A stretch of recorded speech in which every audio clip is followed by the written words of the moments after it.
లచ్చమ్మ, మీరు కూడా హాస్పిటల్లో ఉండి అలసిపోయారు. ఇవాళకి నేను వంట చేస్తాను, మీరెళ్ళి రెస్ట్ తీసుకోండి.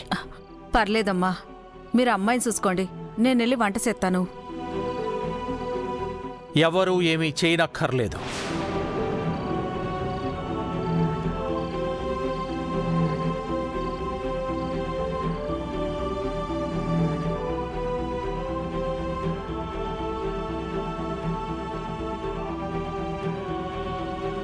పైడిరాజు, సార్. ఈ డబ్బు తీసుకో. సార్. తీసుకో. ఎందుకు సార్? మొన్నే కదా నెల జీతం ఇచ్చారు. ఇప్పటికిప్పుడు మీకు కొత్త ఉద్యోగం దొరకాలంటే కష్టం కదా, అందుకే ఈ డబ్బు.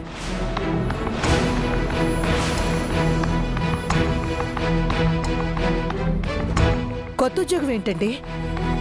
వీళ్ళెందుకు పనిలోంచి తీసేస్తున్నారు? వాళ్ళని పనిలోంచి తీసేయడం లేదు, మనమే ఈ ఊరు వదిలి వెళ్ళిపోతున్నాం.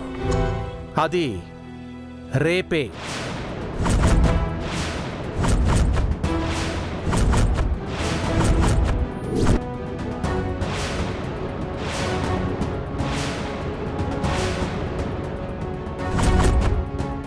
ఏంటండి మీరనేది? మాటిచ్చావు సుధా, ఇచ్చిన మాట తప్పకు.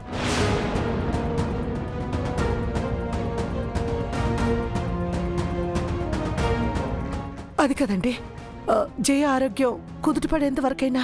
తన గురించే ఇక్కడి నుంచి వెళ్ళిపోదాం అంటున్నాను. తను మన కూతురే అయినా నీ ఓపిక, వినయం, నా పట్టుదల, ధైర్యం ఏమీ తనకు రాలేదు. బహుశా తను పెరిగిన వాతావరణం, పరిస్థితులు వేరేగా ఉండుండొచ్చు. మనం ఇక్కడే ఉంటే తనలో మార్పు రాదు. అందుకే మనం ఈ ఊరు మారాలి. తనకు డిసిప్లిన్ అలవాటు కావాలంటే తనకు మనం తప్ప వేరే ప్రపంచం తెలియకూడదు. ఇక్కడుంటే అది కుదరదు. అందుకే తక్షణమే ఈ ఊరు నుంచి మనం వెళ్ళిపోవాలి. నువ్వు కూడా మీ పుట్టింటి వాళ్ళ సపోర్టుతో మరింత మొండిగా తయారవుతున్నావు. అది కదండి, నేను చెప్పేది కాస్త వినండి. Sudha, this is my final word. Paidi sir. ఇది కూడా ఉంచుకో.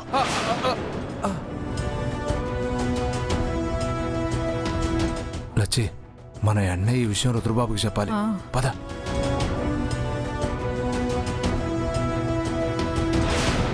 ఏంటమ్మా నువ్వు చెప్పేది? సుధామ్మ గారిని ఊర్లో నుంచి తీసుకెళ్లిపోతున్నారా? పాపం ఆవిడికి ఈ ఊరు వదిలి వెళ్ళిపోవడం ఇష్టం లేదు. హిట్లర్ కావాలనే చేస్తున్నారు. పుట్టింటికి దగ్గర అయిపోతుందని భయం. అవునే గంగా, అందుకే ఈ విషయం రుద్రబాబుకి చెప్పాలని ఫోన్ చేశాం. రుద్రబాబు అయితేనే వీళ్ళని వెళ్లకుండా ఆపుతారు. సరే, నేను సార్తో చెప్తానమ్మా. అయినా హిట్లర్ ఎవరి మాట వినరు. సార్ చెప్తే అసలే వినరు కదా. ఇలా ఇవే లచ్చి.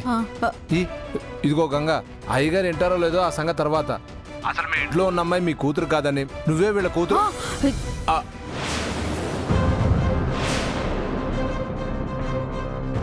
ఏమంటున్నావు నాన్న? అదేనమ్మా, ఈ అమ్మాయి గురించి నిజం బయట పెట్టాలంటే మేము ఇక్కడే ఉండాలి కదా అని చెప్తున్నాను.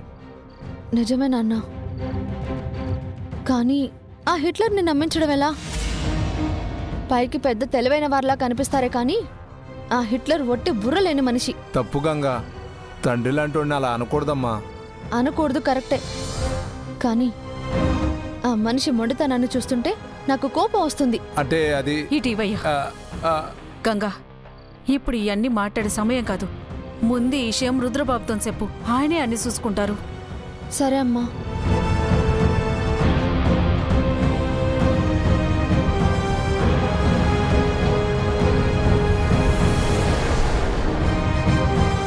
ఆ హిట్లర్కి ఎలా చెప్తే అర్థమవుతుందో.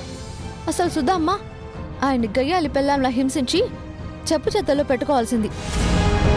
అమ్మేమో నోరు మెదపదు. ఇంకా హిట్లర్కి భయం ఎందుకుంటుంది? ఏటే సెల్లే, ఏటి ఎవరిని ఓ తెగ తిట్టేస్తున్నావా? ఇంకెవరిని? ఉన్నాడు కదా మన స్టోరీలో మొండి ఘటం, ఆ హిట్లర్ని. నాకొచ్చే కోపానికి ఆ హిట్లర్ని పట్టుకుని తండ్రి నటుకుని అలా కొట్టకూడదా, కళ్ళు అవుతాయి. అదే తండ్రి లాంటి కొట్టకూడదు అంటున్నాను. ఆ హిట్లర్ని నేనెందుకు కొడతానన్నయ్య? గురువు లాంటి వారు. కానీ ఆయనని పట్టుకుని ఎందుకు ఇలా ప్రవర్తిస్తున్నారు? ఎవరి మాట వినరా? భార్యని ప్రేమగా చూసుకోవాల్సింది పోయి పుట్టింటికి దూరం చేస్తానంటారా? తనెంత బాధపడుతుందో తెలీదా? ఇలా అడిగి కడిగేయాలనిపిస్తుంది. అలా తిట్టడం కూడా తప్పేనే. నువ్వు అమ్మా నాన్న ఉన్నారే, తప్పు తప్పు అని నన్ను ఆపేస్తున్నారు. ఏమన్నా అంటే తండ్రి లాంటి వారు అంటారు. అసలు ఏంటనేది చెప్పవే, ఎందుకు తిడతావు ఇప్పుడు? ఆ తిట్టకి ఇంకేం చేయమంటావు? ఆ హిట్లర్ రేపటికి రేపే సుధా అమ్మని జయన్ తీసుకుని ఊరు వదిలి వెళ్ళిపోతున్నారంట. నిజం తెలుసుకోకుండా ఎలా వెళ్ళిపోతారా? నేను కూడా అదే అన్నాను. వాళ్ళ కూతురు ఎవరు తెలుసుకోవాలి కదా. నువ్వే కదా. మీ అందరికీ పిచ్చెక్కిందా?